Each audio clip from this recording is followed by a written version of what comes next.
धन्यवाद सर।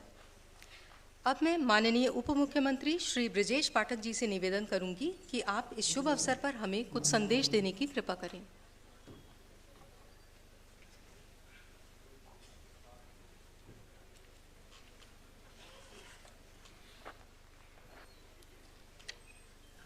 संजय गांधी स्नातकोत्तर आयुर्विज्ञान संस्थान लखनऊ के 27वें दीक्षांत समारोह के शुभ अवसर पर मुख्य अतिथि के रूप में मंच पर उपस्थित उत्तर प्रदेश की लोकप्रिय यशस्वी हम सबकी अभिभावक आदरणीय राज्यपाल श्रीमती आनंदीबेन पटेल जी, समारोह के मुख्य अतिथि चांसलर प्रोफेसर SP त्यागराजन जी, हमारे राज्य मंत्री आदरणीय मयंकेश्वर शरण सिंह जी, उत्तर प्रदेश के मुख्य सचिव आदरणीय दुर्गा शंकर मिश्र जी, संस्थान के यशस्वी निदेशक professor RK Dhiman ji, secretary medical education आदरणीय Shruti Singh ji, dean SGPGI professor SP Ambesh ji, registrar lieutenant colonel Varun Vajpayee ji, सभागार में उपस्थित सभी चिकित्सक बंधु, फैकल्टी मेंबर्स, स्टूडेंट्स तथा मीडिया के भाइयों बहनों, SGPGI का नाम जब हम सबके जहन में आता है तो एक ऐसे चिकित्सा संस्थान के बारे में हम सब सोचते हैं जहां मृत्यु के दरवाजे पर खड़ा व्यक्ति जीवित होकर वापस आएगा। ऐसा भरोसा उत्तर प्रदेश और देश के लोग करते हैं। मैं आप सबको प्रणाम करता हूं, अभिनंदन करता हूं। अभी ढेर सारे चिकित्सकों को मेडिकल की उच्च शिक्षा के लिए विभिन्न उपाधियां प्रदान की गई। चिकित्सा संस्थानों के मैनेजमेंट के लिए, नर्सिंग के लिए भी हम लोगों ने उपाधियां यहाँ महामहिम राज्यपाल महोदय के हाथ से आप सबको प्राप्त हुई हैं। मैं आप सबको बहुत बहुत शुभकामनाएं देता हूं, अभिनंदन करता हूं और नए जीवन में प्रवेश के लिए आपको बहुत बहुत शुभकामनाएं देता हूं। मैं कह सकता हूं कि प्रोफेसर धीमन के नेतृत्व में SGPGI बहुत अच्छा काम कर रही है। उत्तर प्रदेश की महामहिम राज्यपाल महोदया ने जब से उत्तर प्रदेश में कार्यभार ग्रहण किया है, शिक्षा के क्षेत्र में आमूलचूल परिवर्तन किया है। पहले यूनिवर्सिटीज में, कॉलेजेज में, जो हमारे मेडिकल के यूनिवर्सिटीज हैं, संस्थान हैं, वहाँ पर सामान्यतया लोग साइन के लिए फाइल भेजते थे। इतने उच्च पद पर बैठे व्यक्ति को ये जरा भी ध्यान नहीं रहता था कि हमारे संस्थान हैं, इनको हमें भारत में और दुनिया के पैमाने पर लाना है। मैं प्रदेश के 25 करोड़ लोगों की तरफ से आदरणीय महामहिम राज्यपाल महोदया का हृदय से आभार प्रकट करता हूं कि उन्होंने PGI के साथ साथ प्रदेश के सभी संस्थानों को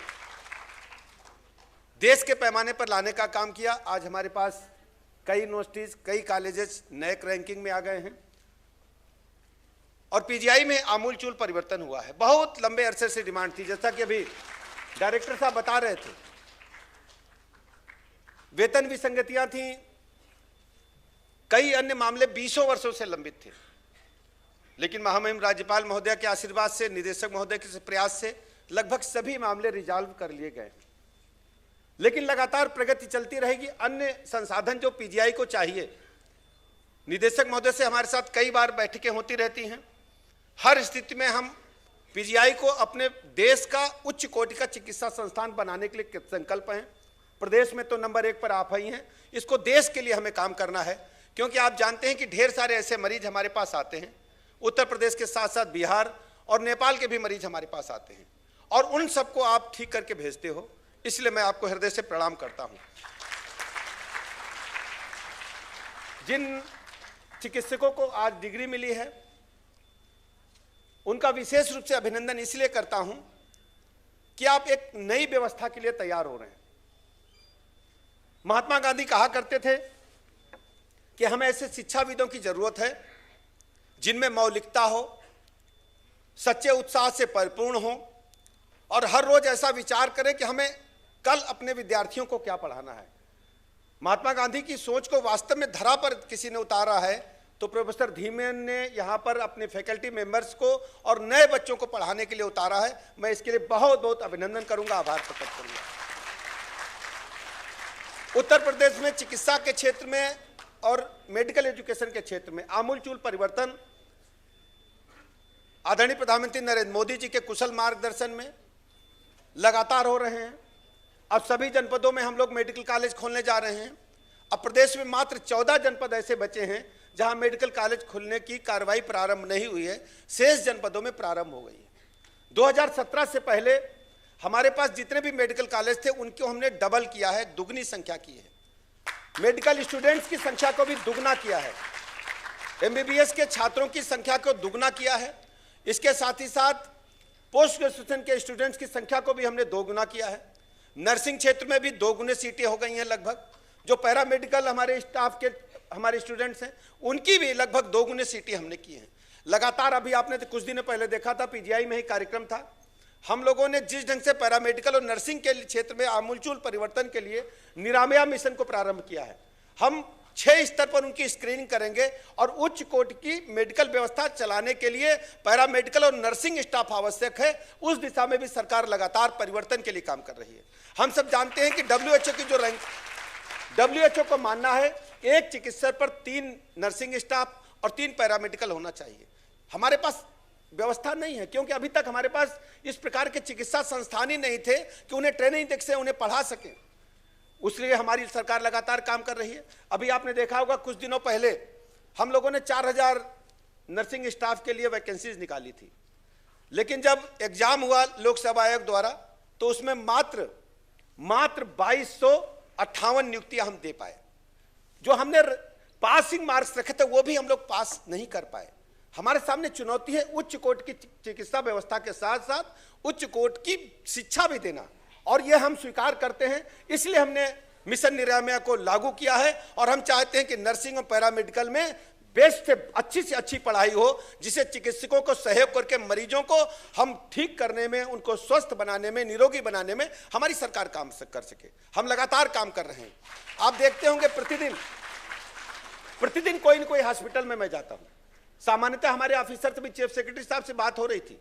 हमारे ऑफिसर्स लगातार प्रदेश के विकास में क्या कर सकते हैं, लगातार सोच को धरातल पर उतारने का काम करते हैं फाइलों के माध्यम से। लेकिन हमारी जिम्मेदारी है कि प्रदेश के एक एक व्यक्ति को हम निरोगी करें, उससे स्वस्थ करें और उसको हम उच्च कोटि की चिकित्सा व्यवस्था प्रदान करें।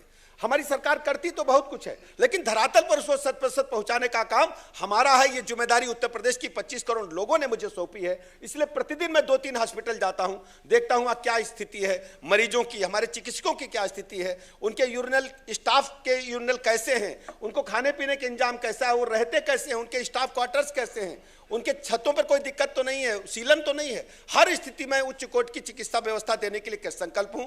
पीजीआई परिसर में डॉक्टर साहब से, प्रोफेसर धीमान साहब से मेरी बात हुई है, विस्तार के लिए इन्होंने कहा है। हर स्थिति में प्राथमिकता के आधार पर हम यहाँ विस्तार करेंगे और हम चाहते हैं कि जो मरीज यहाँ आते हैं, हाँ हमारे अंदर भी पीड़ा, आपके अंदर भी पीड़ा है, उनको कभी कभी निराश होना पड़ता है। डॉक्टर साहब हमारे लिए बहुत मदद करते हैं, तो किसी भी स्थिति में ऐसे मरीजों को हम निराश न करें, कुछ भी करें उन्हें एक्मोडेट करें। और यही चिकित्सा पेशा एक ऐसा पेशा है जो माँ गंगा का स्नान करने के लिए हम लोग कभी बनारस जाते हैं, कभी हरिद्वार जाते हैं, कभी संगम में जाते हैं।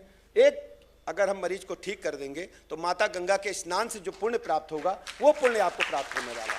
और आप सब ऐसे पेशे से जुड़ गए हैं, आप सब ऐसी जगह बैठ गए हैं कि धरा पर ईश्वर के बाद आप ही हो। आपको मैं नमन करता हूं, प्रणाम करता हूं और मैं बहुत अधिक समय नहीं लूंगा। महामहिम राज्यपाल महोदया का मैं आभार प्रकट करूंगा कि उन्होंने SGPGI में से उपस्थित होकर के बहुत महत्वपूर्ण बहुमूल्य समय हमें प्रदान किए और सभी हमारे बच्चों को आशीर्वाद प्रदान किया, प्रोफेसर्स को, फैकल्टी मेंबर्स को, डायरेक्टर साहब को। और विशेष मैं स्वागत और अभिनंदन करना चाहूँगा प्रोफेसर त्यागराजन साहब का, जो तमिलनाडु से आकर के प्रदेश की राजधानी लखनऊ में पीजीआई में हमारे लिए बहुत महत्वपूर्ण समय निकाले। मैं उत्तर प्रदेश सरकार की तरफ से प्रोफेसर त्यागराजन साहब का हृदय से आभार प्रकट करता हूँ, अभिनंदन करता हूँ। बहुत बहुत धन्यवाद।